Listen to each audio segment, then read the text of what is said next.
দক্ষিণ হালিশহর উচ্চ বিদ্যালয়ের বার্ষিক ক্রীড়া ও সাংস্কৃতিক প্রতিযোগিতা আজ বৃহস্পতিবার 2025-এর চূড়ান্ত পর্যায়ে স্কুল মাঠে বর্ণিল আয়োজন ও নৌ স্কাউটদের ডিসপ্লে প্রদর্শনের মধ্য দিয়ে উদ্বোধন করা হয়েছে।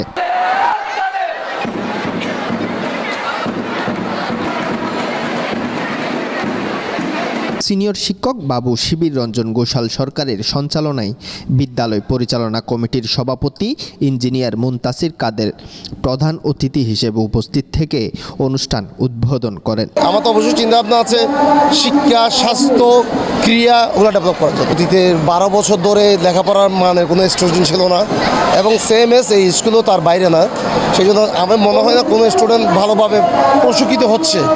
আমি আগে স্কুলে আসার পর আগে টিচারকে একটু ডেভেলপ করতে চাচ্ছি, এরপর আমি স্টুডেন্টের চিন্তা ভাবনা করবো। যেমন এদিকে অনেক কিছু শূন্যতা দেখছি, যেমন ল্যাব শূন্যতা, 3টা ল্যাব কম্বাইন্ড করে আমরা যখন লেখাপড়া করেছি তখন দেখতাম ল্যাবটা সেপারেট থাকতো। সায়েন্স বলে কোনো শব্দ নাই, কিন্তু লাইব্রেরি বলে কোনো হিসাব নেই। লাইব্রেরিতে গিয়েছি 1 বছর, লাইব্রেরি কেউ স্টেপ নিয়েছি এটা আমার মনে হয় না। লাইব্রেরিটা ডেভেলপ করার চিন্তা ভাবনা আছে। 2000 স্টুডেন্ট আছে এই স্কুলে, কিন্তু কোনো ডিসিপ্লিন দেখছি না। আমি একটা ক্যান্টিন দেওয়ার চিন্তা ভাবনা করছি স্কুলের পক্ষ থেকে, তাহলে আমাদের স্টুডেন্টরা বাইরে ঘুরে না করে আমাদের ক্যান্টিনেই থাকবে। এতে বিশেষ অতিথি ছিলেন বিদ্যালয়ের প্রধান শিক্ষক উসমান গনি, অভিভাবক প্রতিনিধি সিরাজউদ্দৌলা, ক্রীড়া সপ্তাহের সমন্বয়কারী সুভাষিস নন্দী। ক্রীড়া প্রতিযোগিতা এটা প্রতি বছরই হয়। সরকারের নির্দেশনা ছিল জানুয়ারির মধ্যে শেষ করা। আমরা কমিটি পাইছি 27 জানুয়ারি। কমিটি পাওয়ার পরে আমরা ক্রীড়া প্রতিযোগিতায় ঝাঁপিয়ে পড়ি।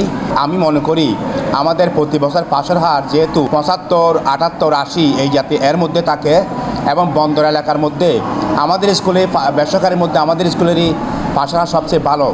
তো আমি মনে করি আমাদের স্কুলের লেখাপড়ার মান ভালো। উদ্বোধনকালে জাতীয় ও ইভেন্ট পতাকা উত্তোলন, ছেলে মেয়েদের 100 মিটার দৌড়, বস্তা দৌড়, মার্বেল দৌড় সহ মোট 36টি ইভেন্টের আয়োজন করা হয়। সর্বশেষে শিক্ষার্থীদের অংশগ্রহণে আকর্ষণীয় যেমন খুশি তেমন সাজো প্রতিযোগিতা অনুষ্ঠিত হয়।